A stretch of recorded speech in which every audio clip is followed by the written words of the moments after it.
porque algo que me limita no me interesaría romperlo. Y la realidad es que es por miedo. ¿Cómo evitar pasar mis creencias limitantes a mis hijos?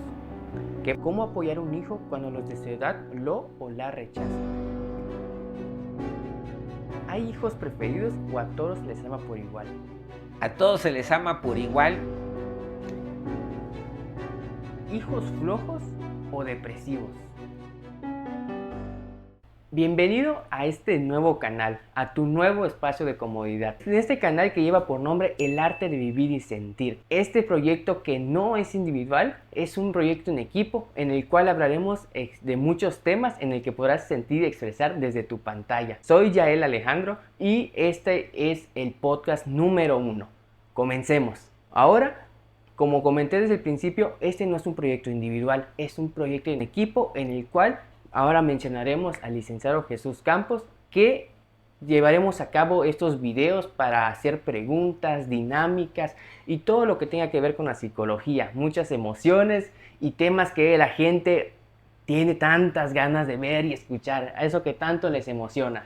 Y también tendremos invitados, así que ahora presentaremos al licenciado Jesús Campos, que nos acompaña. Bueno, pues muchas gracias por empezar a vernos. Muchas gracias, Yael. Al ser el primer capítulo de un podcast y además el nombre, El Arte de Vivir y Sentir, ¿no? Es todo un arte, realmente vivir es todo un arte. El sentir es un arte que muy pocos de repente se arriesgan a experimentar. Hoy en día yo te estoy viendo y la verdad es que te estoy viendo que te emociona, que te pone nervioso, y que al final de cuentas, venciendo todo ese nerviosismo y toda esa parte del miedo que te puede generar el que algo funcione o no funcione, estás corriendo el riesgo. Entonces, ese realmente es el arte de vivir y sentir. El sentir el miedo, el sentir la emoción, y también eso, una vez que uno transita el miedo, el sentir el éxito de haber hecho algo, más allá del resultado, de haber hecho algo que querías y te animaste a hacer, ¿no? O sea, es muy importante mencionarlo porque quién no ha pasado por esa etapa, ¿no?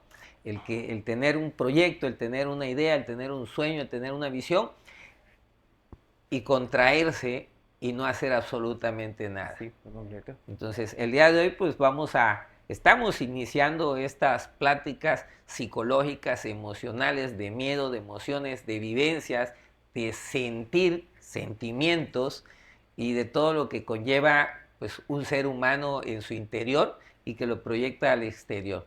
Y sin más que nada, pues demos paso a lo que la gente quiere ver, que es qué tema de repente nos motivan, nos emocionan, nos acomplejan, nos reprimen, nos retraen, nos impulsan, y cómo de cierta manera poder darle la vuelta. No somos los expertos de la vida en cada una de las personas, pero sí podríamos llegar a contribuir con un poquito de orientación de la que a veces no tuvimos o no hemos tenido, pero que sí es muy importante, hubiese sido muy importante que lo hubiéramos tenido en su momento, ¿no? Y a quien estas pláticas les puedan ayudar, y que además no solo les puedan ayudar, sino los puedan compartir a otras personas que les puedan ayudar, pues adelante, les agradecemos. Si tienen dudas, preguntas, sugerencias, si están de acuerdo, si están en desacuerdo, puedan comentarlos. Repetimos, no somos los expertos de la vida, pero somos personas que estamos dispuestos a participar en esta arte de vivir y sentir y correr los riesgos que todo eso implica. Pues muchas gracias por vernos, muchas gracias por participar también en el proyecto, Yael, y pues adelante. Muy bien, pues muchas gracias por esta introducción, por estas menciones que pues el título, solamente el título de mencionarlo, El Arte de Vivir y Sentir, que por lo mismo tiene un muy buen significado. Todo esto se encontrará en este canal, es muy buen título.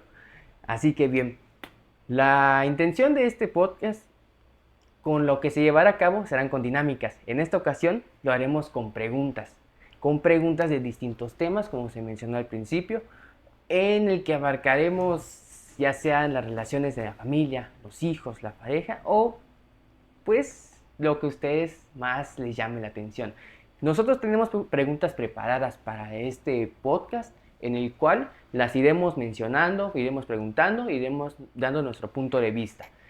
Asimismo, ustedes, nuestro público, nuestros artistas de vida, también están invitados a compartir sus preguntas. Eso para que tengan más cercanía a nosotros y tengan mejor forma de sentir, ¿no?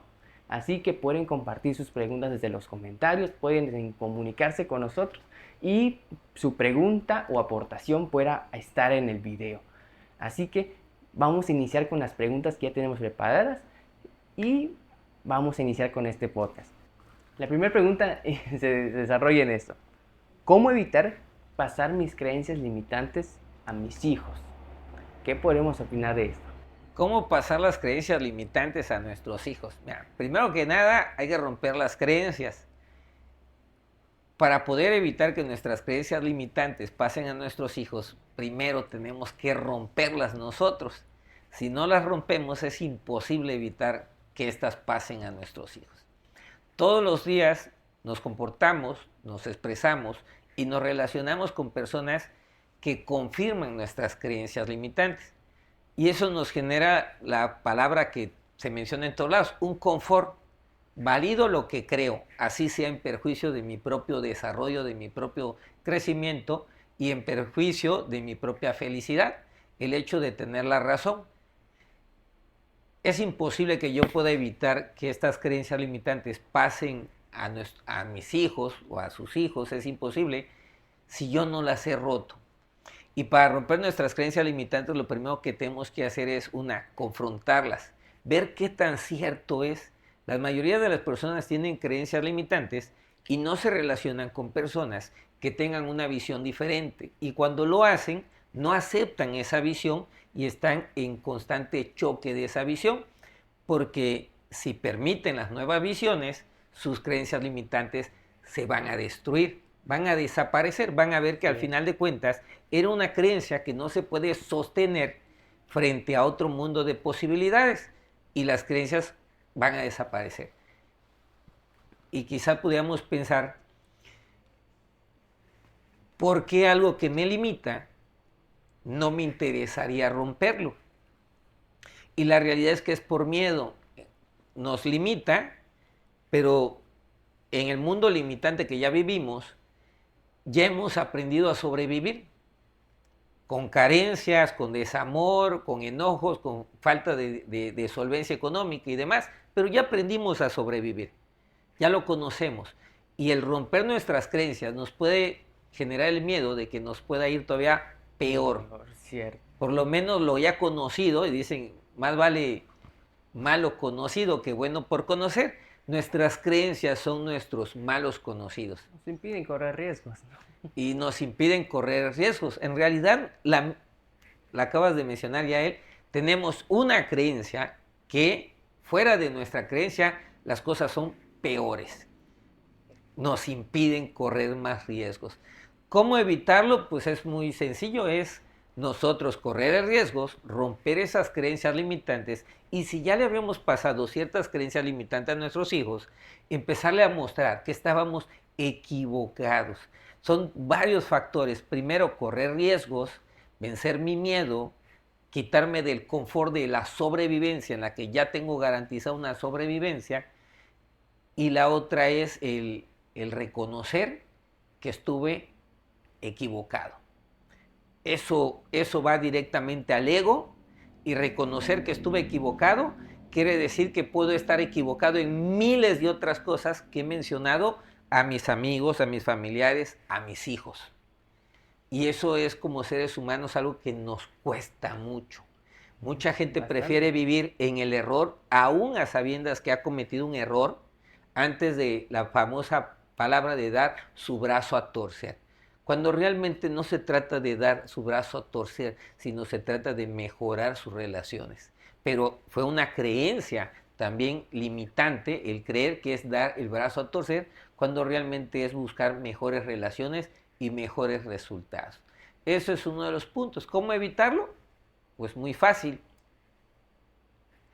Tenemos que vencer el miedo del confort de la sobrevivencia y arriesgarnos a vivir mejor. y nuestros hijos lo van a ver y le vamos a inculcar siempre creencias, pero ya no limitantes, sino cómo poder, ante cada dificultad, poder seguir avanzando. Cierto, y que hablar de las creencias limitantes, podemos decir que tal vez solamente es un momento de que decir, esto me limita y ya estuvo, pero esto mismo para nuestros hijos afecta más de lo que parece. Aunque tal vez decir que no afecta o no hace daño, no involucra en nada, tiene mucho que ver. Y perfectamente se le puede pasar a los hijos esto. Prácticamente es algo que prácticamente casi se contagia esto. Estas mismas creencias se contagian de una forma increíble. Pueden durar hasta para toda la vida. La intención de esto, pues, por lo mismo. Pues fíjate que cuando tú dices esto es algo que se contagia, imagínate que cuando estás expuesto a algún virus, requiere solamente segundos para que seas contagiado. Cuando te contagias de alguna bacteria, necesitas un poquito de más tiempo, ¿no? Una exposición, un contacto directo y una exposición de minutos y tu cuerpo tenga cierta debilidad o pocas defensas para que te contagies de una bacteria. Si hablamos de contagiarnos de nuestras creencias limitantes, la exposición es todos los días, y no solamente es de un contacto físico, es de un contacto verbal, es de un contacto social, es de un contacto visual, porque todo lo que tú ves a tu alrededor también es construido por tus creencias. Las personas que viven en un lugar con mayor escasez económica, sus creencias los mantienen en ese lugar, y es a lo que se va a acostumbrar el individuo, en este caso a tu pregunta, el hijo. Así tenemos que vivir y así tenemos que comportarnos y así tenemos que expresarnos. Y como es un contagio, ¿a quién le gusta contagiarse de un virus? No a nadie. ¿Y a quién le gusta contagiarse de una bacteria? Y de Nadie. creencias limitantes tampoco. Aunque no te guste, por la exposición constante, social, familiar, de pareja y del lugar donde estás, aunque no te guste, vas a estar contagiado.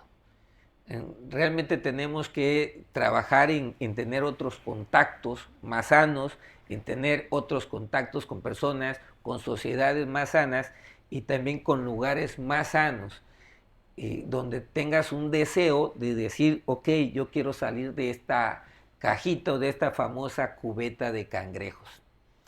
Pero que obviamente... Podríamos hablar más, por ejemplo, de ese ejemplo de la cubeta de cangrejos.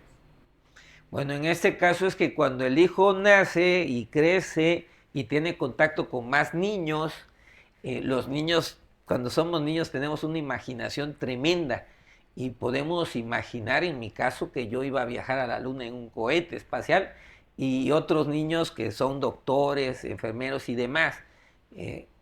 Y tenemos una imaginación, pero el niño llega a su casa y te topas con que, o sea, hay que estudiar, hay que esto, hay que lo demás, y te bajan de tu sueño por algo más real. Y que quizá tenga un propósito, pero al final escuchas todos estos comentarios de que no es posible.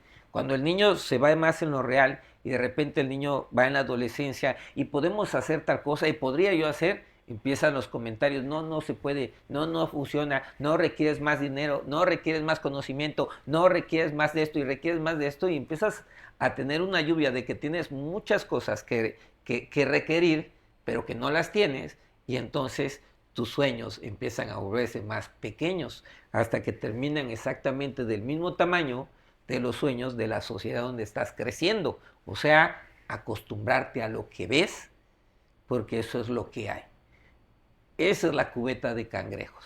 Es alguien que en lugar de que te impulse, que te diga, inténtalo y si no funciona, aprendiste, y a lo mejor a la segunda vez funciona, si no a la 10ª funciona, y si no funciona por este lado, vas a aprender cosas que te va a ayudar y te va a impulsar a que funcione por otros lados. Y es más, yo me arriesgo y participo contigo y ya somos 2 o 3 manos o 3 cerebros, pero eso no pasa en muchas sociedades donde la cubeta de cangrejo no funciona, vas a fracasar, vas a perder, ¿por qué vendes para invertir? No, déjalo y quédate, y recibes una cantidad de ideas limitantes, que son las creencias limitantes, que por una lo aprendemos al contacto directo, al contacto indirecto, a la parte visual que ya habíamos mencionado, y es abrumador. Cada persona que tiene una visión de algo diferente a donde está, va a recibir esta presión familiar, social, de pareja, de que no se puede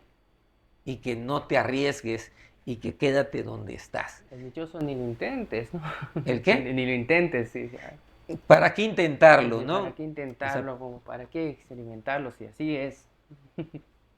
Sí, Pues no, ya tocamos dos temas. Una, cómo evitar las creencias limitantes, pasarla a los hijos, y la otra es la cubeta de cangrejo, lo difícil que es salir de una sociedad, de una familia que tiene estas creencias limitantes, lo difícil que es, porque llega un momento que te van a bajar el ánimo, llega un momento que te va a frustrar cuando algo no te salga bien, y decir y pensar, quieras o no quieras, tenía razón mi papá, tenía razón mi mamá, tenía razón el vecino, tenía razón el taxista, tenía razón, y tus sueños se empiezan a contraer hasta que un día queden del tamaño de los sueños comprimidos de la sociedad con la cual nos relacionamos.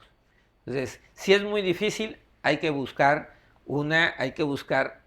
esa energía interna para decir mi sueño es más poderoso que todo esto, pero es muy difícil. Hay que buscar personas que tengan esta visión, porque ir solo es difícil, jalar toda una carreta es difícil, pero cuando somos dos no es tan difícil. Cuando somos tres ya se ve un poquito complicado, y cuando somos cuatro podemos ir sin mucha resistencia, y si somos más podemos ir hasta corriendo. Entonces siempre hay que sumarnos con personas, no que nos aporten económicamente, sino que nos aporten, primero que nada, que no nos quiten nuestros sueños, nuestras metas, y que nos aporten y nos impulsen para seguir yendo por nuestros sueños y nuestras metas, a pesar de que en algún momento del camino pues las cosas no funcionen como nosotros quisiéramos, a la primera que funcione, ¿no? Okay. Pero a veces hay gente que lo ha intentado y lo logra a las 20, a las 30, a las 40 veces que lo intenta, pero cada vez con mayor herramientas, con mayor conocimiento.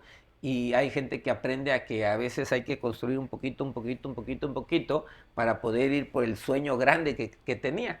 Y hay gente que se desespera y quiere brincar de aquí al sueño de manera de golpe.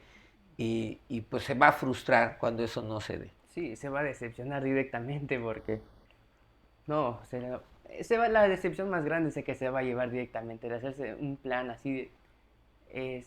¿Tú has tenido algún sueño que hayas sentido que toda esta presión de la cubeta de cangrejos hayas dicho, chinga, mejor ya para qué lo intento?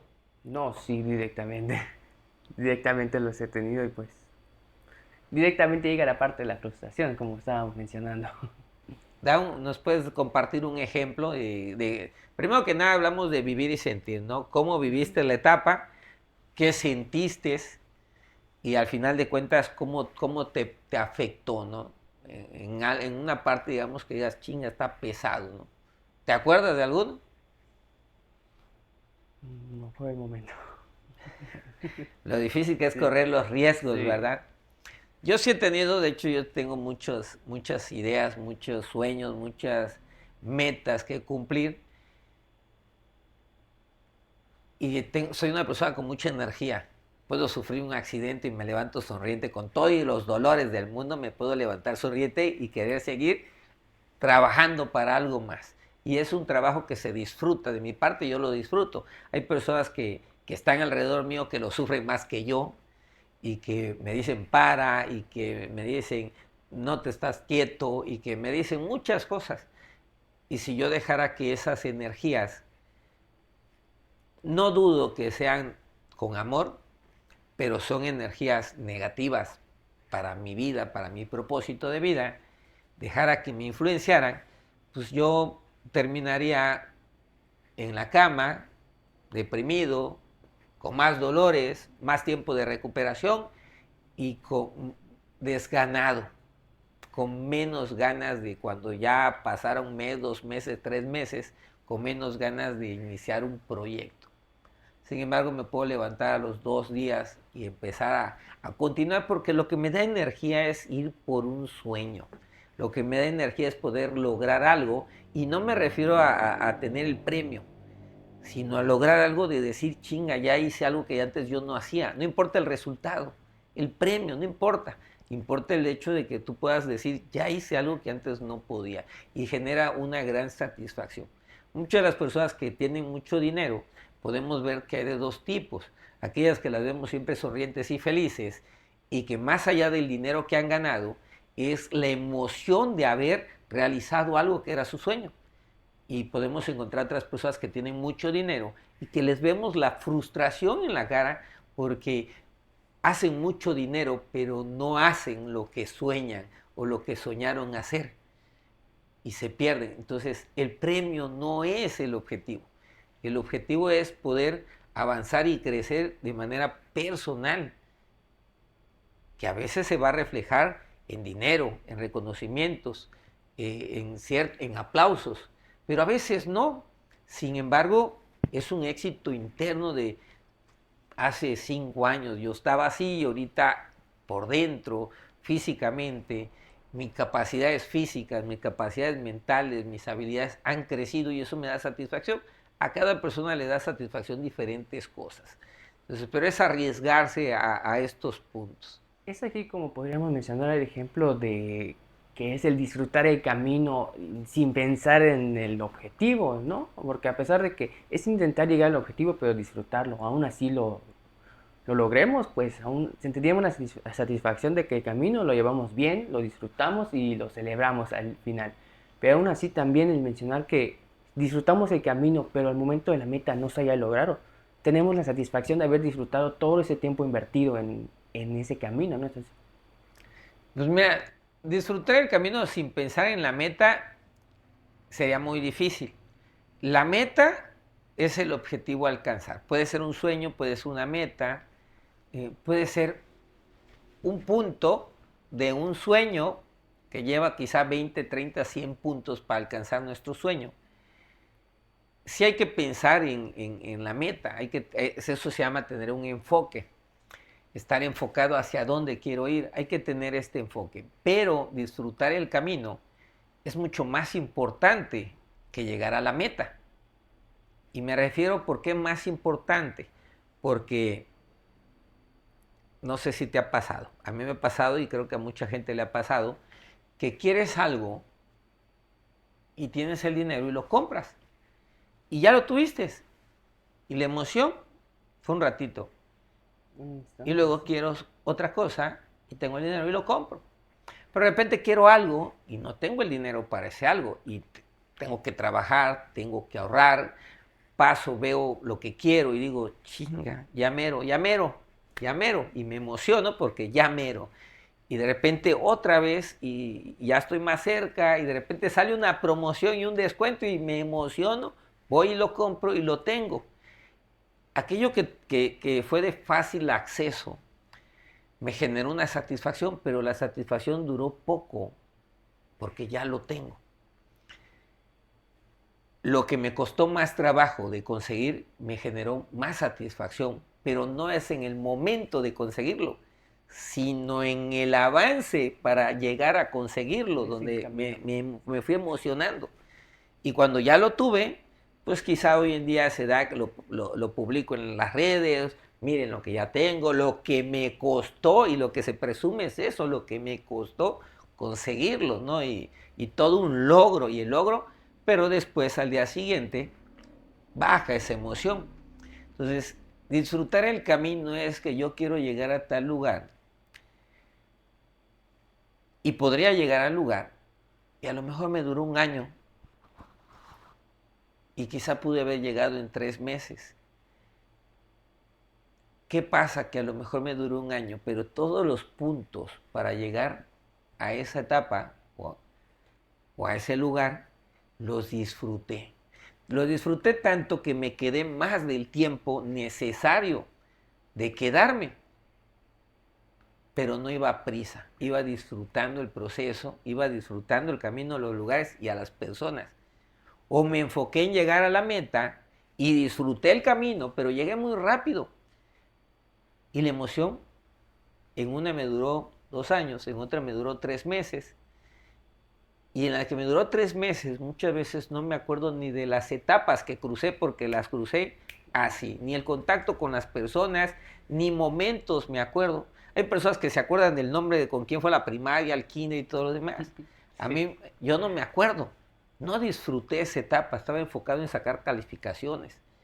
Pero hay personas que disfrutaron las salidas, disfrutaron los convivios, disfrutaron a las personas, y quizás su calificación no era de 7 o de 8, pero tienen una historia de vida, de vivir, de disfrutar, de convivir, que yo no las puedo contar, y eso me llevó muchos años a mí, muchos años, muchas décadas, para poderme dar cuenta que lo importante de la vida no es llegar a la meta, porque la meta de todos es la muerte. No es lo importante es cómo vamos a vivir nuestra vida, y cuando nos demos cuenta de esto empezamos a cambiar nuestra forma de apreciar las cosas. Pues, eso es algo pues, que yo considero de que hay que estar enfocado, pero hay que disfrutar el camino. Es el arte de vivir, ¿no es así? El arte de vivir y de sentir. Sobre todo, ¿eh? Muy bien. Ok, y después de esta pregunta hemos podido observar cómo se van a llevar a cabo. Creo que ya fue muy obvio al momento de mencionar esa parte, y estamos mencionando la parte de los hijos. Así que así es como llevaríamos a cabo las preguntas, las dinámicas y con el tema de hoy. Así que avancemos a la siguiente pregunta, que se desarrolla esto. ¿Cómo apoyar a un hijo cuando los de su edad lo o la rechazan? ¿Cómo apoyar? Mira, yo soy padre.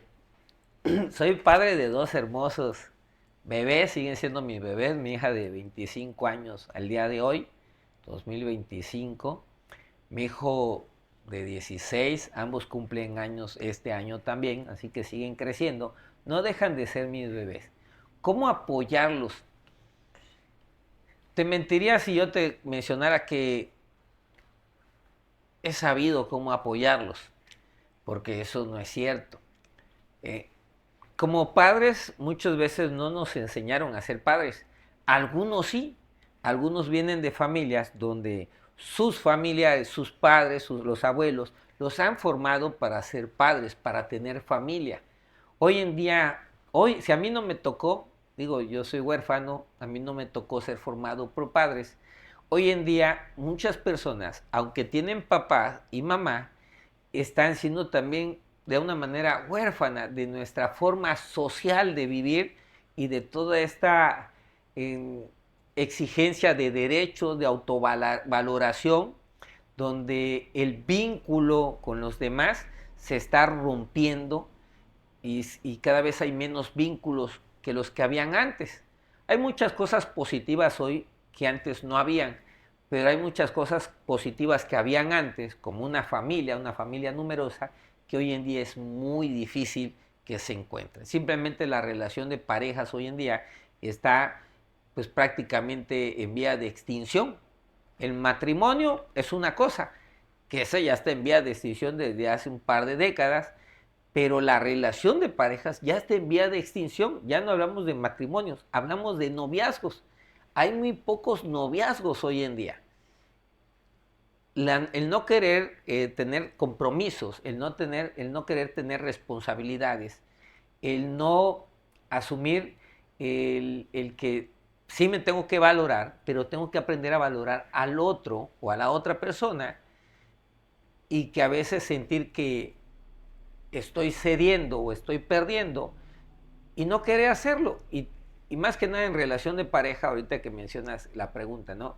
Porque para poder orientar a nuestros hijos, el primer paso es orientarlos, se dice que con el ejemplo. El ejemplo, bueno o malo, son ejemplos. Se aprende más de los errores que de los aciertos. Muchas veces en el acierto tú no sabes qué hicieron bien, pero de los errores tú sí sabes qué hicieron mal. Cuando alguien tiene un acierto, no sabe todo lo que se formó alrededor para que eso fuera posible. ese acierto. Pero cuando sale algo mal, sí se identifica qué se hizo mal. Hoy en día tenemos los padres mucha oportunidad en los errores como padres de poder orientar a nuestros hijos. Y es decirles, ¿sabes qué? Yo no sabía hacer esto, yo no entendía esto, yo no supe cómo reaccionar, yo no supe qué hacer, yo no supe cómo expresarme, no supe cómo comportarme. Pero hoy en día puedo identificarlo y no lo supe a lo mejor porque no tuve los mejores ejemplos de mis padres y seguramente porque ellos tampoco sabían. Y acercarte a tus hijos y decirles el hecho de yo no sabía esto, esto y esto y esto, y tampoco sé cuándo estás sufriendo de rechazo, cuándo estás sufriendo de esto, pero yo también sufrí de rechazo, yo también sufrí de esto, y tampoco tuve que me orientar, y aunque no lo sé, sí entiendo que me hubiese gustado tenerlo cuando tenía tu edad, y aunque no sé cómo hacerle, sí quiero poder apoyarte. Y decirle a los hijos acercando desde el hecho de que no somos tan especiales en las cosas negativas. A todos nos va mal. Cierto. Y más en lo emocional. A todos nos va mal y en la parte de nuestros sentimientos y decirles, sabes que a mí también me ha ido mal. Y eso hizo que yo después me volviera más acá, más así, más acá, más acá, cosas negativas y lastimé a más personas. Hasta hoy en día que ya tengo hijos y que me recuerda esa etapa y donde digo, chinga, yo no quiero que mi hijo pase la soledad que yo pasé teniendo padres o no teniendo padres, el que no me sepan escuchar o el que yo quisiera hablar y no escuchara y acercarte al hijo y decirle, oye, yo tengo todas estas fallas, todas estas incompetencias como padre, como madre, pero hay una gran diferencia. Te tengo a ti para que me digas qué requieres de mí para que yo te apoye. Y escuchar a los hijos, en lugar de decirles tienes que actuar así, tienes que actuar acá de esta manera, que también como padres nos va a salir por querer proteger a nuestro bebé, no importa la edad que tenga, pero también escuchar a tus hijos y ver qué tanto cuando te caiga el 20 de esta madurez, ya como padre, qué tanto has afectado en las creencias limitantes con tus hijos para saber si ellos pueden confiar en ti o te va a llevar un proceso largo para hacer que confíen en ti por las mismas creencias que les fuiste inculcando de manera involuntaria, sin querer ocasionar ningún daño, sin querer afectarlos negativamente, pero que al final de cuentas eran tus conductas, tus comportamientos, tus creencias. Y si en algún momento te cae el 20, que los hijos nos sirven mucho a los padres para que nos empiece a caer el 20 de muchas cosas y empezar a ser mejores personas, para poder ser mejores padres. Es imposible ser mejor padre si no eres mejor persona. Los hijos nos guían de la mano para ir siendo mejores personas. Y luego eso nos puede llevar a ser mejores padres. Pero pues hay que correr el riesgo de vencer el miedo. Como padres, sufrir el rechazo de los hijos una y otra vez, pero eso es producto de lo que nosotros mismos construimos, hacernos responsables y seguir intentándolo y seguir siendo vulnerable con nuestros hijos para que agarren confianza y que la confianza así se vuelve a romper.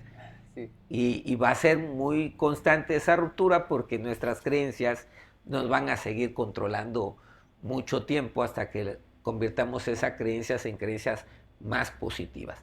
Y recibir asesoría psicológica, emocional y de personas que tengan mejores resultados es importante. Nunca busques el consejo de alguien que no tiene un resultado o una visión o una aceptación de que cometió errores, porque entonces estás yendo a confirmar de que tú tienes la razón y que no tienes que cambiar en nada.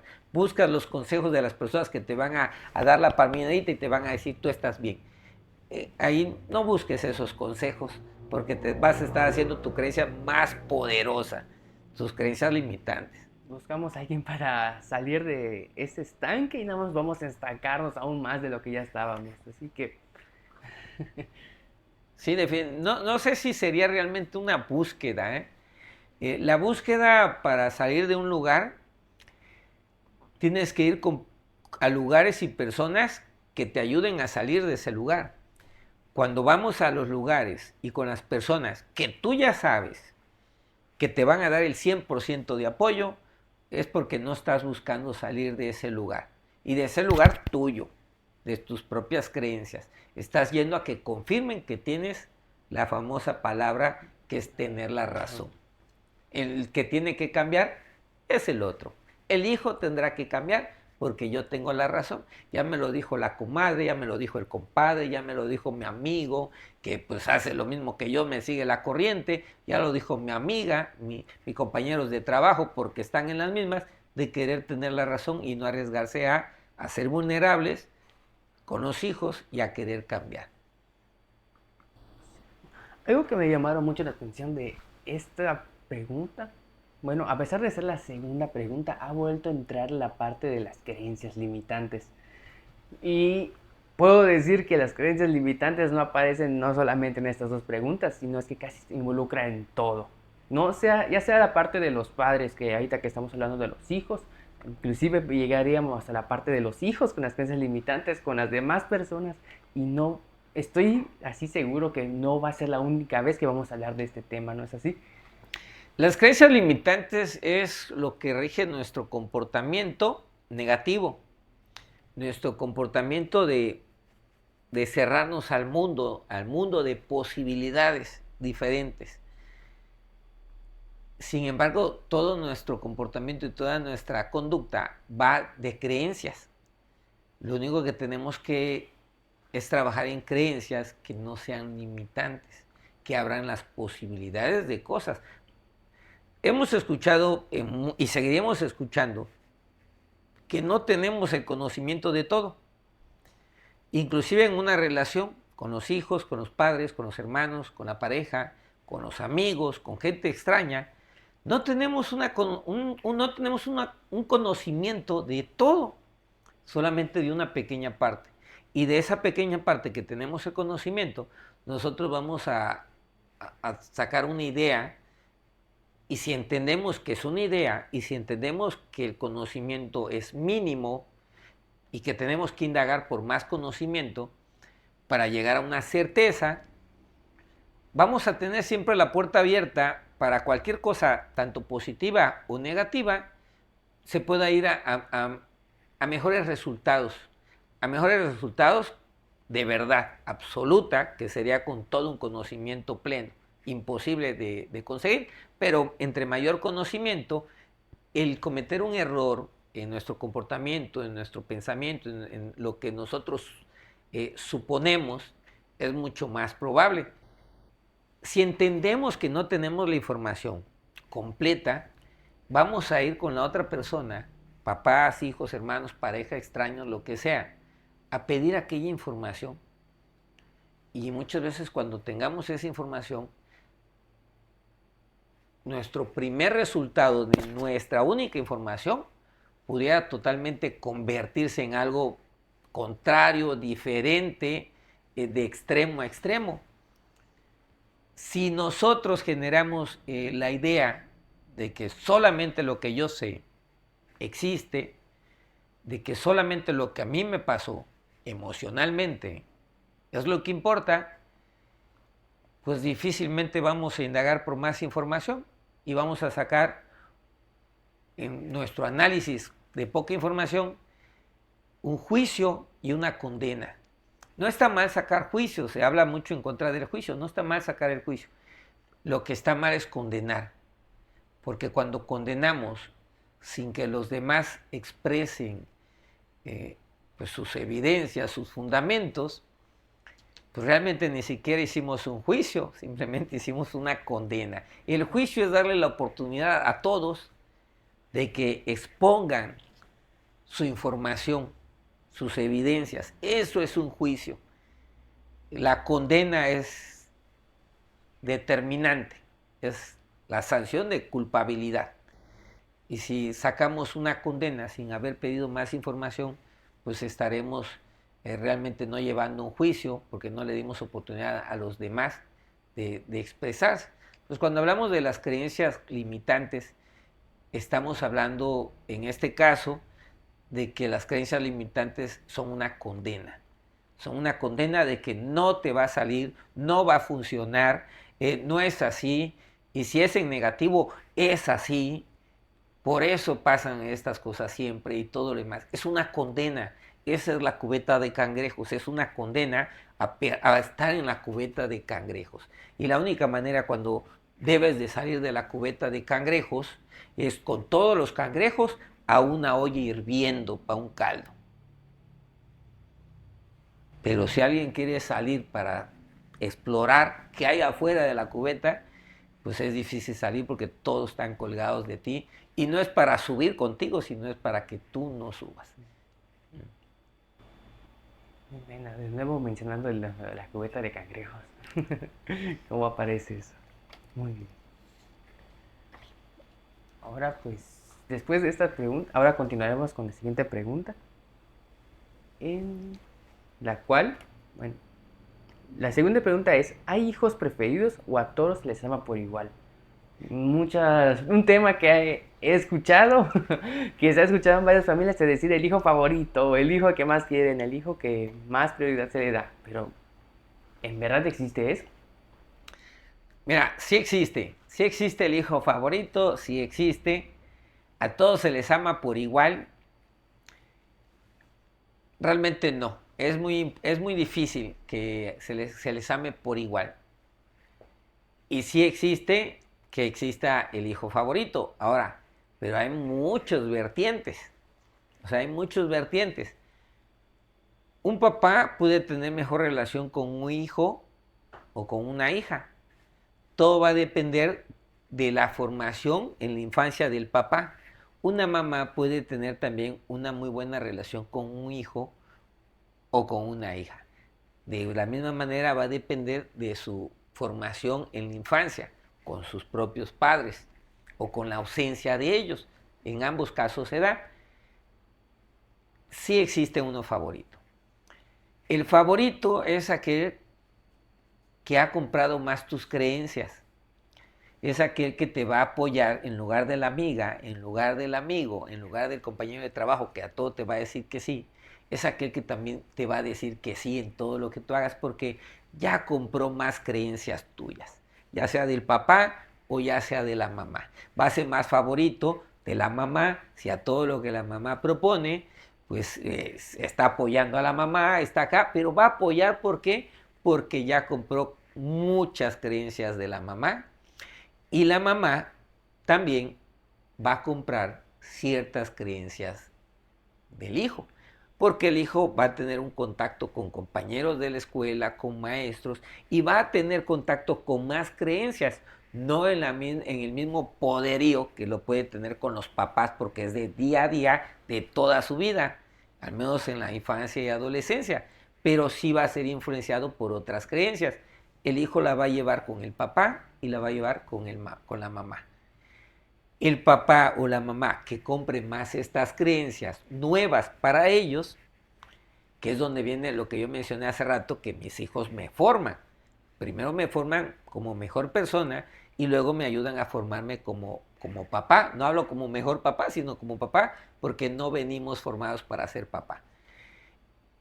Y es en la parte que yo voy adoptando creencias de los hijos como papá. Papá o mamá pues van a tener uno preferido, que es con aquellos que comparten creencias, sean limitantes o sean con un mundo de posibilidades positivas. No importa si son limitantes, pero lo que importa aquí para que exista esa unión es que compartan esas creencias. Yo hablo mejor con Julano, yo hablo mejor con Julana, dirigiéndome al hijo o a la hija, y contigo no me entiendo. Y no me entiendo porque tú tienes otras creencias. No seguiste las mías, seguiste las de papá o seguiste las de otro, pero no las mías. Y es de ahí donde yo puedo decir yo tengo mi preferido o preferida. Ese es un punto. Mencionaste, por un lado, preferidos. Y el otro era si se quiere más. Si se quiere igual. No se puede querer igual a los hijos. ¿Por qué? Porque no son iguales los hijos. Porque no llegaron en el mismo momento, con las mismas dificultades, con las mismas posibilidades en la relación. Hablo que los hijos que llegan primero son los que pueden llegar quizá en el ámbito de más emoción de pareja, pero pueden llegar también en la más complicada relación de la pareja de inicio y pueden llegar en la complicación económica de una relación de pareja de inicio. Y la participación del hijo en esas etapas de pareja va a generar positiva o negativamente según la relación que se esté dando en la pareja, porque puede unir más a la pareja, puede fortalecer más a la pareja, puede ser un motor de impulso a la pareja, o puede ser un motor de impulso al papá, o puede ser un motor de impulso a la mamá, o puede ser un motor de presión. Ese es el momento que va a ser el amor, el tipo de amor que se le va a tener al hijo o a la hija. Los hijos que vienen después normalmente vienen donde ya hay un hijo mayor que los puede cuidar, que de cierta manera así tenga 8 años y el otro tenga 1, pues ya se empieza a hacer cargo del hermanito si la necesidad económica lleva a los padres a salir, si la necesidad de recreo también lleva al papá o a la mamá a salir, y pues el niño son 2 ojos más que antes no había. Entonces el niño que viene de segundo genera menos pesar, no hay tanto compromiso como sí lo había con el primero, y se genera un tipo de amor diferente. Y si hay un tercer hijo, ya tenemos a 2 hijos, y a uno mucho más grande y al otro acá, que cuiden al más pequeño, pero también hay más presión económica. Entonces todo esto va a depender de la situación económica de la pareja, el momento en el que llegan los hijos, la cantidad de hijos con la misma relación económica y los momentos en los que llegan. No es lo mismo tenerlos cada 9 años que tenerlos uno tras otro. No es lo mismo tener para mantener 10 y tener 2 o 3, y entonces sin problema, a no tener ni siquiera para mantenerse la pareja y viene un hijo y luego viene otro. Y todo esto va a ser cierta desconexión, más que conexión. La conexión se da desde el momento en que el niño viene en camino, el bebé viene en camino, pero lo que sí se da es una desconexión. Se da una desconexión emocional, y con unos hijos, por el momento en que llegan, se da mayor desconexión que con otros. Y se topa que después, cuando viene el más pequeño y ya hay una familia establecida, estable económicamente, estable en la relación de las parejas como persona con persona, pues el que viene de final, pues se la lleva a Dalai. El tercero, el cuarto, el quinto, el que llegue de final es el que se la va a llevar Dalai. El que llega de primero, pues fue el que le tocó ver pues todo este mundo de explosiones y de dificultades. Y el que queda en medio, pues le toca ser el desapercibido de repente en las relaciones de familia. El que está en medio, pues se le exige menos, se le contempla menos, a veces se toma en cuenta menos, porque si es para responsabilidades, al más grande. Y si es para consideraciones, al más pequeño. Y el de en medio es donde viene la parte, oye, yo estoy en medio, hey, existo. Algunos que ya vienen en esa fortaleza, que el de en medio puede generar una fortaleza más light, no tan fuerte como el primero, que genera una fortaleza pero más ruda. El de en medio de repente puede hacer hasta chistes de la situación en la que está. No me contemplan para esto, no me contemplan para lo otro. Soy invisible, o sea, hey, aquí estoy, ¿no? O sea, esa es la parte. Entonces, se genera un amor diferente con cada hijo, porque la situación de cada hijo, en la presencia, en la relación de pareja y luego en la relación de familia, es diferente. De que se les ame más a unos que a otros, eso es otro tema. Una cosa es si es igual el amor, no lo es. También las conductas y los comportamientos influyen en la forma de amar a cada persona. Entonces, pero en que uno ame más a otro que a otro, yo como padre no podría decirte que sé que a uno se puede amar. No, se les ama en nivel, yo creo que se ama igual. La forma de amar y la forma de demostrar el amor es lo que sí cambia. O sea, cómo le demuestro a un hijo mi amor y cómo se lo demuestro a otro hijo mi amor, está en la apertura de cómo son ellos también. Si yo vengo y abrazo a uno y ahí viene y se empalaga, me va a encantar venir a abrazarlo, y si abrazo a otro y de repente es más distante, pues sí lo voy a abrazar, pero pues es más distante, sí lo voy a estar abrazando, pero me va a estar rechazando y va a ser diferente mi forma de amar. Cada uno también recibe un amor diferente. Si tengo un hijo que me dice, a mí no me gusta que me abracen, y pues hay que respetar un poco esa parte, ¿no? No me gusta, tiene un tema que tratar, y una cosa es que no te guste y otra es que lo rechaces. No me gusta, vienes y me abrazas y pues puedo permitir que me abraces, ¿no? No es algo que me guste, pero lo permito. Y hay una que me abrazas y me hace sentir incómodo y no me abraces. Entonces, eso ya es un rechazo y habrá un tema que tocar por parte del hijo. Y si es un hijo, pues el papá o la mamá, pues también tienen que, lo que habíamos mencionado, ganarse esa confianza, decirle, oye, ¿qué está pasando? Y acercarse, porque a lo mejor es de afuera de la casa, donde hay un rechazo y que está afectando a nuestro hijo, o a lo mejor ha sido de las creencias que nosotros le formamos, de las dificultades que vio, y poder trabajar con nuestro hijo y decirle, enséñame a ser mejor padre, enséñame a comunicarme mejor contigo, y como papás nos corresponde escuchar qué nos dicen nuestros hijos. Inclusive si nos dice algo solamente por torearnos, escucharlos y prestarles atención y hacer lo que nos está diciendo el hijo, pero estar presente y estar atento por si en algún momento se acerca y diga, oye papá, ¿sabes qué? Oye mamá, ¿sabes qué? ¿Sabes qué? Siempre sí quiero platicar esto. Es darle su espacio y darle la confianza de que puede confiar. Porque estemos o no estemos de acuerdo, vamos a estar ahí presentes para apoyar a nuestros hijos. Es un camino muy difícil. Si la relación de pareja es difícil, y yo creo que la relación de los hijos es mucho más complicada. O sea, es mucho más complicada, pero también es mucho más poderosa. El vínculo de la pareja es totalmente emocional, el vínculo con los hijos va más allá de lo emocional, va genética, va apariencias, va conductas adquiridas con la formación, que con la pareja no lo hay.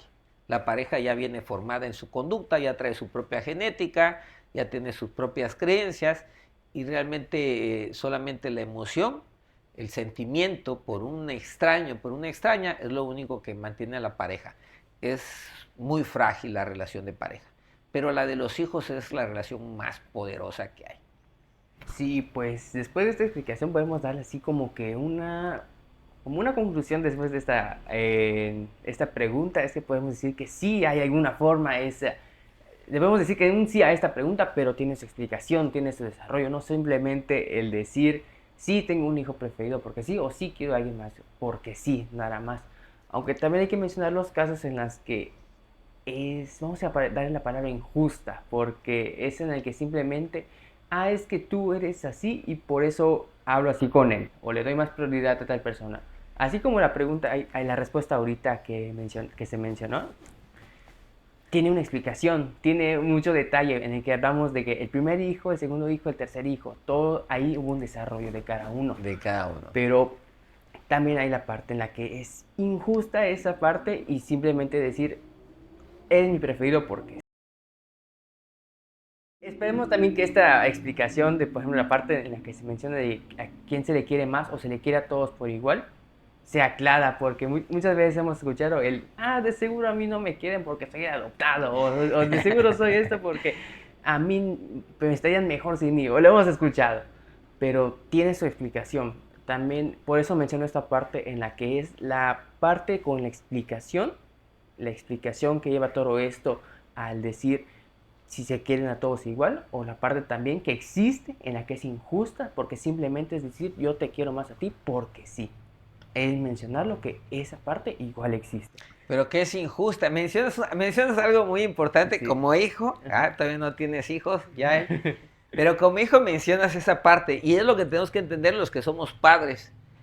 El arte de vivir y sentir. Bueno, sí. este es tenemos que aprender sobre el arte de los hijos en vivir y sentir, porque esto es lo que siente el hijo. Dice, yo siento que es injusto.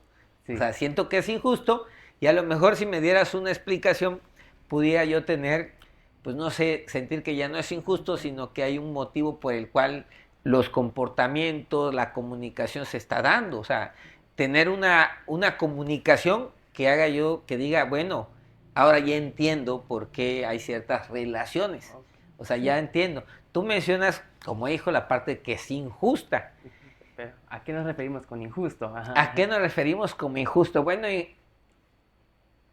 lo injusto en la parte emocional es cuando no tenemos lo que queremos tener. No tenemos lo que queremos tener, entonces es injusto. Quizás una explicación nos pudiera llevar a entender el, el porqué de lo que nosotros estamos viendo o percibiendo. Pero la sola explicación no nos va a llevar en muchas ocasiones a sentir que no existe la injusticia. Con toda la explicación no nos va a llevar a sentir que no existe la injusticia. Y es porque la parte de nuestras emociones son vulnerables. De repente alguien que dice, no, no me abraces, no, no me abraces, no, no me abraces. Pero del otro lado estás abrazando al otro hijo y estás abrazando al otro hijo. Y un día yo quiero que me abracen, pero tampoco sé cómo pedir el abrazo. Y llego y yo abrazo y ese día pues abracé en el momento en que están todos distraídos y no me responden el abrazo. Y digo, es injusto si al otro lo abrazan siempre y a mí no. Sí. El único día que lo pido. Pero se trabajan en nuestras creencias el tener la razón. Es que cuando yo veo ocupado a un papá o una mamá que siempre rechazo para que me abrace y esté ocupado en cierta situación, ese día voy a buscar el abrazo. ¿Adivina para qué?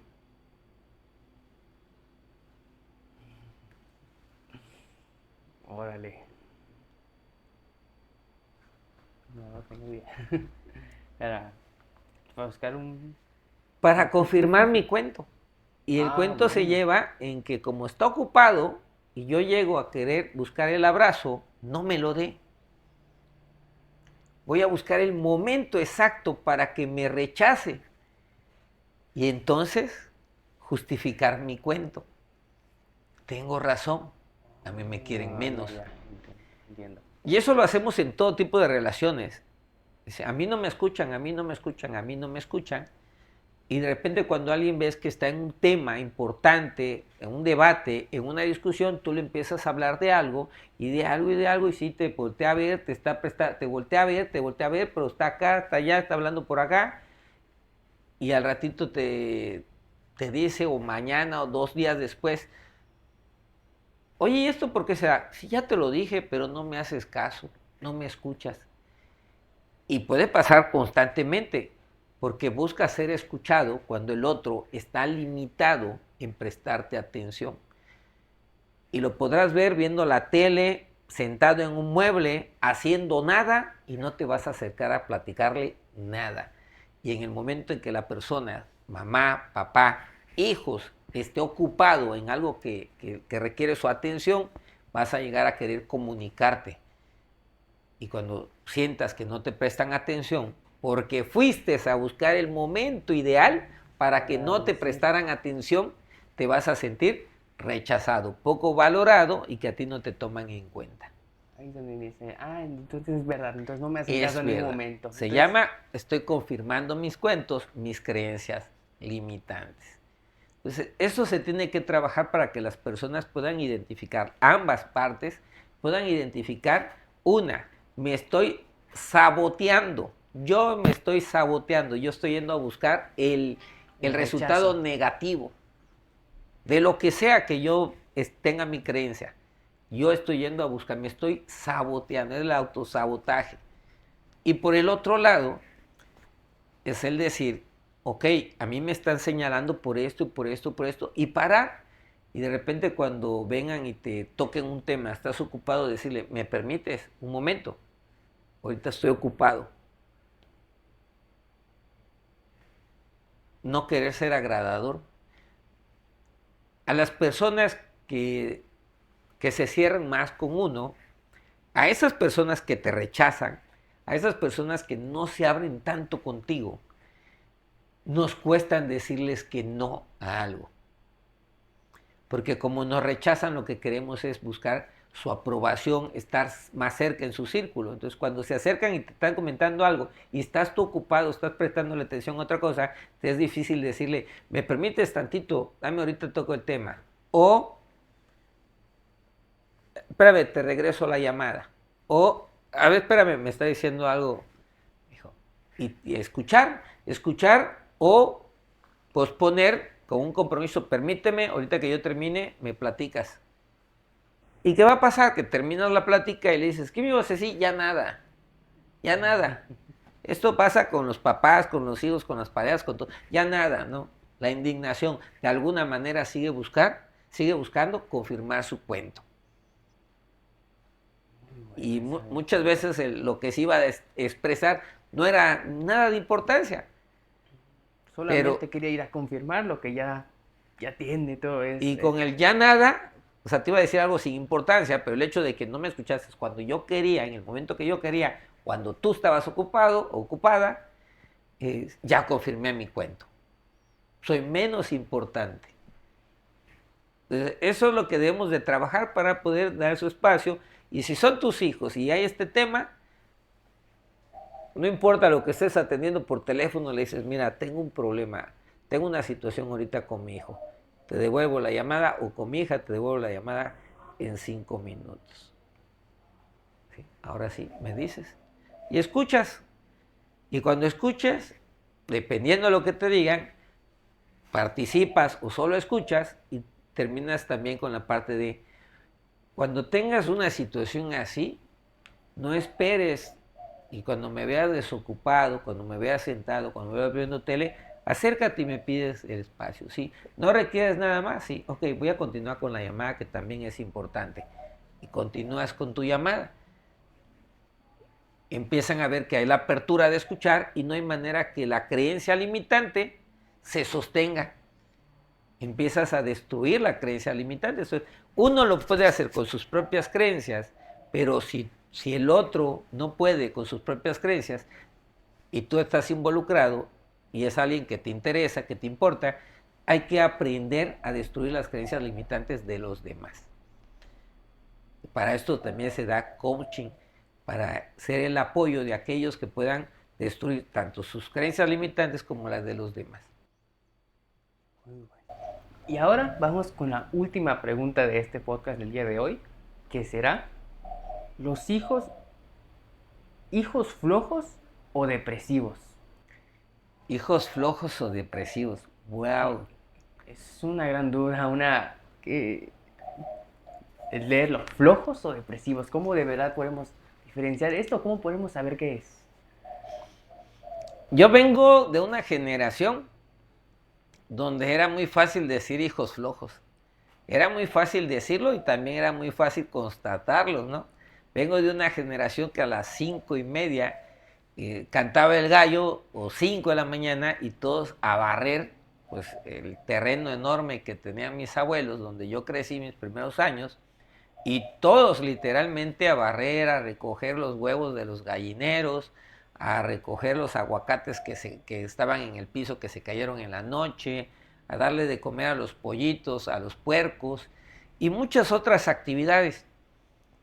Y aquellos primos, aquellos otros jóvenes que vivíamos en casa de los abuelos, que había que irlos a sacudir de la cama, ¿no? Y que era muy fácil decir, no seas flojo, no seas flojo. Y se levantaba y movía el cuerpo. Con mucha flojera, pero movían el cuerpo. Era muy fácil decir, eres flojo. Era muy difícil decir, eres depresivo. Hablo de mi generación, ya estamos llegando a los 50, así que ya tiene varios años. Pero era muy fácil decir flojo y era muy poco o nulo decir hijos depresivos. ¿Por qué? Porque anteriormente la mente se ocupaba ocupando el cuerpo y había muchas actividades. Y si alguien estaba dando lata por algo, a ver, no tienes nada que hacer, anda a hacer esto, y te mandaban a hacer algo. Entonces la mejor manera de no hacer nada era no estar ocasionando problemas, ni estar ocasionando distractores, ni estar pues fregando algo ahí en la casa o a cualquiera miembro de la casa, ¿no? Era la mejor manera, que no te mandaran a hacer cosas. Pero si lo hacías, decías, ok, tu mente está revolucionada, pues para que no esté chingando, ponte a pintar, ponte a barrer, ponte a deshiervar, pero ya deshiervé, pues ahora siembra monte. O sea, la cuestión era ponerte a hacer algo para que tu mente se ocupara ocupando tu cuerpo. En ese punto, ¿no? Hoy en día, lamentablemente no es así. Los jóvenes tienen muy pocas posibilidades de hacer actividades físicas. Tienen mucho tiempo para pensar, y está muy bien pensar cuando tienes un proyecto a desarrollar, está muy bien pensar cuando tienes una duda que resolver, está muy bien pensar cuando tienes un sueño y cómo construir las etapas para que este sueño se haga realidad. Pero cuando no tienes nada de eso y solamente te queda el ocio, el cerebro en el ocio se vuelve también autodestructivo. Y viene la parte de que te vas a enfocar quizás en lo más negativo, de lo poco que se mueve tu mente en tus pocas actividades, y te puedas enfocar en lo más destructivo para tu vida y para la relación con tus seres queridos, con tus amistades, con tus amigos. Y eso nos va a llevar muy probablemente a una depresión. Digo muy probablemente, a veces nos lleva a un desánimo, que no es depresión, a veces nos lleva a sentirnos mal, pero tampoco es depresión. A veces nos lleva a sentirnos con poca energía, pero tampoco es depresión. ¿Qué es la depresión? La depresión es el no tener ganas de nada, no tener motivos, no tener sueños, no tener metas, no tener un propósito. Porque todo lo que ya tuviste no se dio y has perdido la fe en que se pueda dar. Y ahí es donde empiezas en una depresión y caer en la parte profunda que se vuelve autodestructiva. Lo recomendado aquí, al menos cuando se generen, notemos que tenemos hijos depresivos, a la antigüita, ponlos a hacer algo. Eso funciona porque la mente se va a ocupar en lo que el cuerpo se va a ocupar. Ponlos a hacer algo y ahí vas a sacar de la etapa depresiva a muchas personas. Además, dale el apoyo de generarle propósitos, sueños, metas, pero no que tú se las generes desde lo que tú quieres, sino de lo que la persona pueda llegar a querer. Alguien en depresión no genera metas, propósitos ni sueños.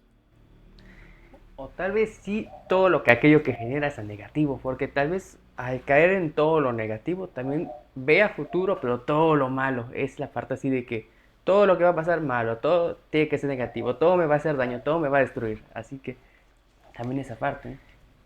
Fíjate que en la parte de depresión, hasta para generar cosas negativas es muy difícil. En la parte de depresión lo que se van presentando es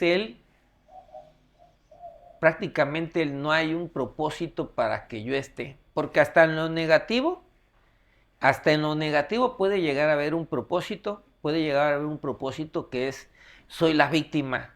¿Sabes cuántas personas viven toda su vida siendo la víctima y haciendo todo para ser la víctima y diciéndole a todo el mundo, yo soy la víctima de mi pareja, de mis hijos, de mi papá, de todo lo demás? Hay un propósito y hay una meta, ser la víctima, y voy a decirlo a medio mundo, voy a tener conductas y comportamientos que me aseguren ser la víctima en esta parte. Pero en la depresión no hay ni eso.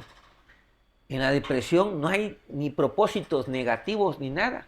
Es el simplemente que te empiezas a cerrar hasta el grado de ya no pensar.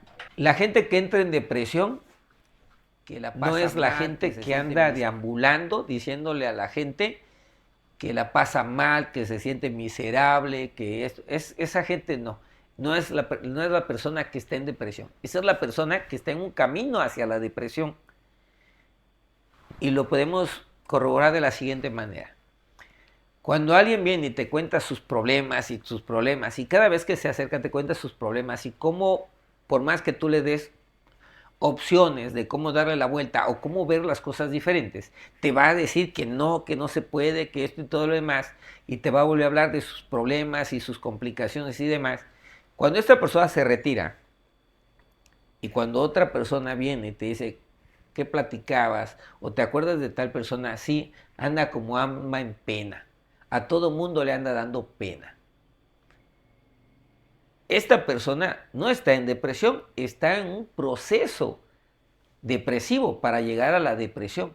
Cuando caiga en la depresión, ya no va a hacer comentarios, ya no le va a hablar a nadie de sus problemas, ya no va a decir absolutamente nada, no va a poner el foco en otra persona que le hace pasarla o sentirse mal, simplemente ya no va a comentar nada.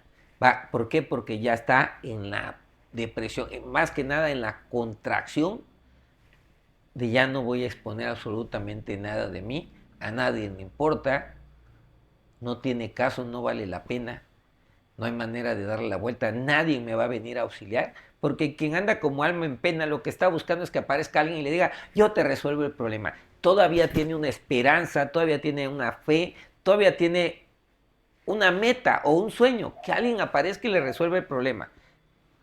Pero la persona que ya está en depresión, esta persona ya no tiene eso.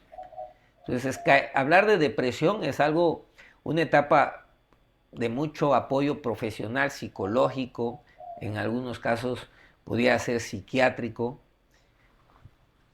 pero la depresión ya es el final de un proceso de una persona que se ha ido cerrando al mundo hasta el momento de poder alcanzar el cerrarse a sí mismo. Ya ni siquiera tengo sueños, metas, ni nada. Ya ni siquiera me estoy abriendo a mí. Olvidándome del mundo, pero ya me estoy olvidando también de mí. Y esto es un caso que sí es de tratamiento profesional, la parte depresiva. Si hablamos de la parte no tan profunda como yo la acabo de compartir, sino hablamos de la parte más con los hijos, ¿no? Flojos o depresivos.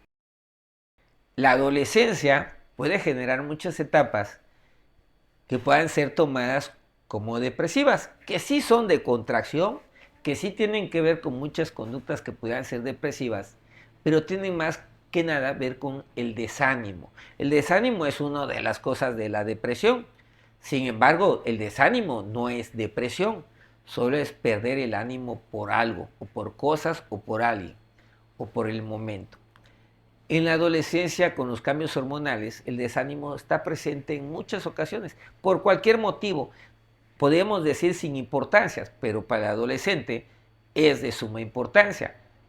Cuando las hormonas se van graduando, hasta el mismo adolescente, para la siguiente se le vuelve a presentar y ni siquiera es por aprendizaje de que no era tan importancia. Muchas veces es hormonal, se le vuelve a presentar, pero como su ciclo hormonal ya está más estable, pues su reacción es diferente, ya ni lo toma en cuenta. Y no es porque haya aprendido de la primera etapa, simplemente porque las hormonas que se van regulando y generan un caos en la adolescencia, pues en ese momento la agarraron tranquilo.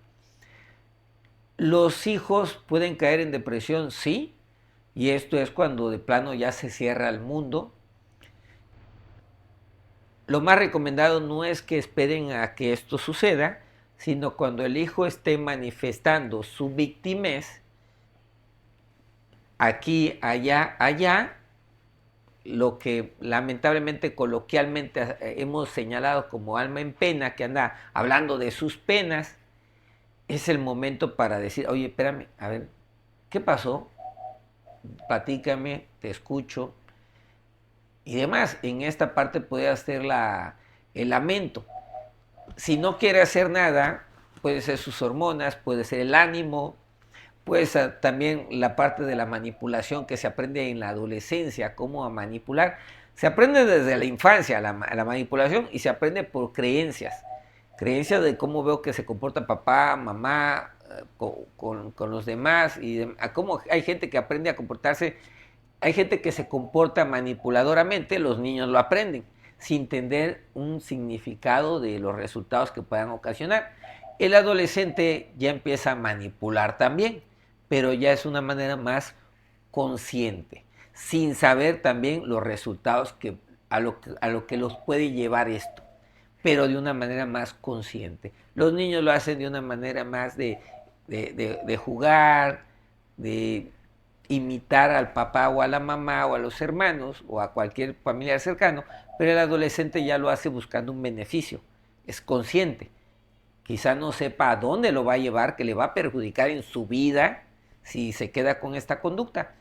Entonces yo creo que no debemos de señalizar si el niño es flojo o depresivo. Primero que nada, ponerlo a hacer cosas. Tú no sé qué puedas decir de esto ya él, pero el hecho de que te pongan a hacer cosas y que aprendas a hacer cosas, cómo eso va generando tu autoestima. Aprender a hacer cosas que antes no hacías, ¿cómo ha generado eso en tu autoestima? ¿O qué ha generado? El hacer cosas. El hacer cosas que antes no hacías.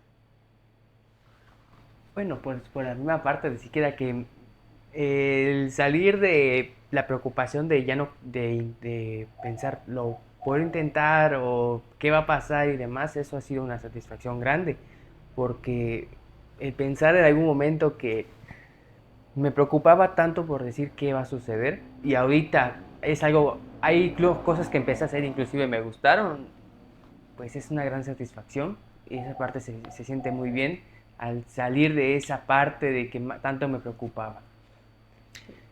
Estás hablando de preocupación, eso es mental, mental emocional, preocupación. ¿Cómo sales de esa preocupación? Con actividades físicas. Cuando empiezas a hacer algo, cuando te das cuenta que puedes crear algo, tus preocupaciones, que es mental, empiezan a eliminarse con actividades físicas. Yo recomiendo a todos los padres buscar actividades donde los hijos empiecen a desarrollarse y aprender algo. Y es la mejor manera de alejarlo de aquel señalamiento que si es flojo o depresivo. Cuando el hijo aprende a hacer algo, lo va a querer mostrar al mundo. Y entre más cosas aprendas, más vas a querer mostrar al mundo. Entonces, sí, mi recomendación es, pero no le busquen una actividad recreativa. Busquen actividades o propongan, más que buscarle, propónganle actividades que lo lleven a desarrollar quizás habilidades y conocimientos que ni siquiera pasaban por su cabeza. Eso le va a generar autoestima, le va a generar confianza, le va a empezar a generar propósitos y empezar a generar inclusive proyectos. Y que estas sean variadas. Diferentes actividades generan diferentes propósitos, diferentes proyectos. Y un cúmulo de actividades aprendidas, pues todavía nos da mucho más potencialidad de hacer diferentes tipos de mezclas para llegar a diferentes proyectos.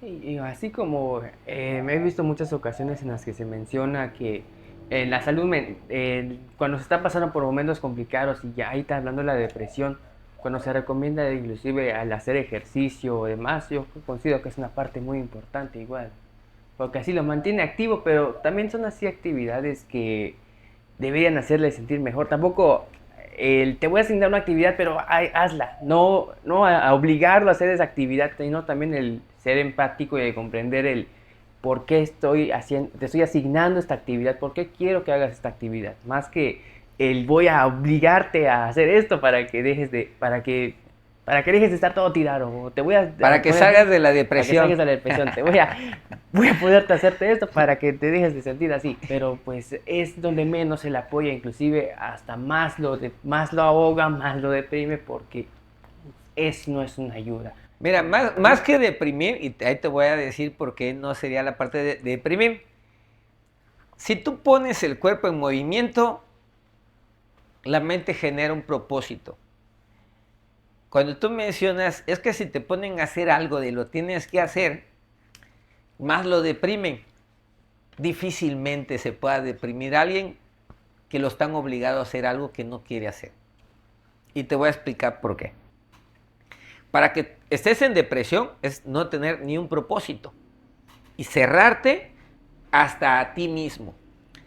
Cuando alguien te obliga a hacer algo que tú no quieres, te está también generando un propósito. Y ese propósito es la resistencia, la inconformidad, el enojo. Alguien depresivo no se enoja. Se está separando de todo. En cambio, cuando tú pones a alguien, así se enoje, le estás generando un propósito. Ahora es el propósito, me voy a molestar con papá, me voy a molestar con mamá, ahorita voy a estar molesto, cuando me hablen no les contesto, pero ya no es porque ya no quiero saber nada del mundo, sino ya es por molestia. Eso te saca de la depresión, te genera o te puede llegar a generar rencor hacia papá o hacia mamá. Pero de que te saca la depresión, te saca. No es algo que yo les recomiende. Que lo hagan de una manera para generar rencor. Sin embargo, sí sirve para la parte depresiva. O sea, tienes que hacer esto, te guste o no te guste, poner a mover tu cuerpo, te va a sacar de la depresión. Si tú le das a alguien depresivo la opción de que escoja algo que le guste, está en depresión. Nada le gusta. Nada quiere hacer, nada quiere proponer y no tiene ni un sueño de nada. Ponlo a hacer actividades. No requieres aplicar el te guste o no te guste, solamente es ponte a hacer esto, ya. Y estarlo supervisando y estarse acercando y orientándolo y estar acá, y de repente cuando haga algo, ponte a hacer esto y de repente hacer la ecuación de cómo esto contribuye con esto y cómo lo estás logrando. Oye, tú lo hiciste muy bien. Ahora, hay una parte motivacional muy importante y es una herramienta que debemos de utilizar. Se puede utilizar para manipular a muchas personas, pero el objetivo es sacar de la depresión. Alguien que no tiene un propósito para su propia vida, lo puede sacar de la depresión cuando le das un propósito para otra vida. A alguien depresivo le pones a alguien dependiente, te encargo a esta persona para que le muestres, para que le enseñes. Quizá para que lo cuides, pues no un bebé, no una persona anciana, quizá alguien de un adolescente a otro para que lo orientes. Entonces el depresivo va a ver a alguien que se vuelve dependiente del depresivo, de algún tipo, de alguna manera dependiente en algo. Y es donde empieza a nacer un propósito, porque algo más grande que uno mismo es lo que podemos llegar a sentir por otro. Si tú te dices que te vas a ir a buscar un trabajo y que tienes que estar en el trabajo de tus sueños 5 días haciendo guardia, para que te atiendan y te den una entrevista de trabajo, muy poca gente se quedaría 5 días a esperar una entrevista de trabajo. Pero si te dicen que un familiar tuyo, un ser querido tuyo está ingresado y va a estar 10 días, te puedes pasar 10 días ahí, hasta sin comer, sin ir a baño, sin ir a bañarte, por estar cuidando a esa persona. Porque muchas veces no nos atrevemos a hacer por nosotros lo que sí estaríamos dispuestos a hacer por aquellas personas que queremos. Porque eso nos lleva a ser el superhéroe. Cuando no hemos logrado ser el superhéroe de nuestra propia vida, una herramienta muy importante es poder ser el superhéroe de otras vidas. Entonces, tener esta etapa de cuando tengas un hijo así, con esa situación, no le digas, él no puede, está en depresión, no va a cuidar esto, no va a avanzar esto, no le digas que no puede, ni siquiera le digas que puede. Solamente asígnale algo, lo que mencionabas. No me dicen por qué me lo están asignando, solo me dicen lo tienen que hacer. Bueno, así funciona la mente. La mente funciona en el limbo cuando el cuerpo no está haciendo nada, pero cuando el cuerpo está haciendo algo, la mente se enfoca en lo que el cuerpo está haciendo. Entonces se le asignan cosas, actividades, y si se le asignan personas, dependiendo del nivel de depresión, o animalitos que sean dependientes en alguna medida, puede contribuir mucho en que la persona salga de la depresión. Esto hablando de la depresión. Si lo hablas por flojera, pues la flojera puede contagiar a que le pongas de dependiente. Hay algo muy diferente, ¿no? La depresión es muy difícil que la contagies porque se vuelven dos superhéroes. El que es asignado se vuelve superhéroe del depresivo y el depresivo se vuelve superhéroe del dependiente asignado. Ambos se vuelven superhéroes. Con un flojo no pasa. Con alguien que está manipulando no pasa. El flojo va a buscar la manera de que el otro sea flojo. ¿Y para qué lo hace? Lo hacemos al rato. Hay que descansar solo un ratito. Vamos a hacer mejor tal cosa y a buscar distracción. Entonces ahí sí hay un choque y va a ganar pues el que tenga más energía en esa situación, ¿no? Cierto. Aunque esa parte en la que sí quise mencionarla cuando mencioné que de la parte empática, ahorita que se menciona la parte del superhéroe, por así llamarlo, es por la parte de la persona que apoya a quien está pasando la depresión, porque es ahí donde quise ir más específico, ya que es donde la persona tiene que ponerse más vulnerable, tiene que entender más a la persona y no el hacerle, ¿cómo decirle? Así como la parte de que ya se mencionó que no le vamos a preguntar si quieres hacer esto, porque es un momento en el Donde que ya no quiere hacer nada. no va a querer hacer nada. No te puedo decir, vamos a hacer esto, y si me dices no, está bien, te lo voy a respetar. No es eso, pero es la parte de el ser empático, que va a ser un proceso complicado, va a llevar tiempo y es muy delicado. Que no sea una imposición, sí, sino que simplemente sea una asignación. Ahí mencionas, vas a hacer esto y lo tienes que hacer. Es una imposición. Simplemente decirle, oye, requiero que me apoyes con esto, sí, y aquí está esta persona y todo lo demás. Listo. El hecho de decir requiero que me apoyes es poder de dar la oportunidad que si por él no está o por ella no está dispuesto a hacer ya nada más, dar la oportunidad de que sí lo esté dispuesto para un tercero. Y la palabra requiero que me apoyes es muy importante porque es la posibilidad de sacar a alguien de la depresión que esté dispuesto a hacerlo sí por otra persona y además que directamente le está pidiendo el apoyo. La empatía viene de ambos y la vulnerabilidad que mencionaste viene de ambos, o sea, de ambas situaciones. Primero yo tengo que ser empático y lo que tú requieres es superhéroe, semi superhéroe. Yo requiero ser vulnerable y reconocer que yo no puedo solo y si podría a lo mejor me va a costar otras cosas y te estoy pidiendo ayuda, o sea, ser vulnerable. Y es una posibilidad para sacar a las personas de la depresión. Esta fue una última pregunta muy interesante que pues inclusive no se le puede dar no podemos continuarla aquí esta pregunta. Al fin y al cabo la depresión es un tema muy complicado y ¿qué se le puede decir? Se presenta, es un tema muy actual y a todos aquellos que en verdad puedan presentar depresión se les recomienda pedir ayuda, a no quedarse callados a esa parte porque es una parte muy complicada y en verdad lo que necesitan es un superhéroe para ustedes y ustedes mismos también ser un superhéroe para esa persona que los apoya.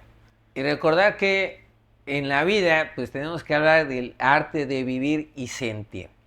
El vivir es esta parte de las emociones suben, bajan, el sentir es poder darnos la oportunidad de sentir estas emociones, de expresarlas, de externarlas y romper el miedo, ¿no? El vivir es romper el miedo y decir, ok, yo me estoy sintiendo así, porque esto es parte de vivir, todos lo pasamos, todos, no hay nadie en que no, hasta la persona más huraña de repente puede ver a un niño y le va a venir la ternura, pero luego ve a los adultos y le viene todos sus recuerdos negativos. Entonces, el arte de vivir y sentir no es cerrarte a tus emociones, no es dejar de ser vulnerable, sino al contrario, es el poder pues transitar con todo esto que es la vida y con todo esto que son las emociones de vida y buscarle la mejor salida para cada uno y para todos.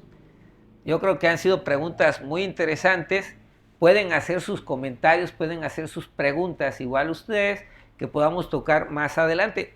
Ojo, no somos los expertos de la vida, ni siquiera somos los expertos de nuestra propia vida, porque hay muchas cosas que pasan en nuestra vida que seguimos sin entender y que a veces pasan 5, 10, 15, 20 años hasta que ¡pum!, me cayó el 20 de por qué hace 20 años no entendí esto o lo malentendí. Pero sí compartimos un poco para orientarnos en la intención de tener mejores resultados en nuestras propias relaciones, comenzando por la relación de uno mismo, con la de nuestros seres queridos, y pues que nos sigan, denle like, suscríbanse, hagan sus propias preguntas que podamos tocar, hagan sus propios comentarios, pueden estar o no estar de acuerdo, coméntenlo también. Lo hacemos con el puro corazón de querer ayudar pues a muchas personas que no sepan cómo actuar y que nosotros estamos dando un granito de arena de un mundo de posibilidades. No son las únicas, habrán más.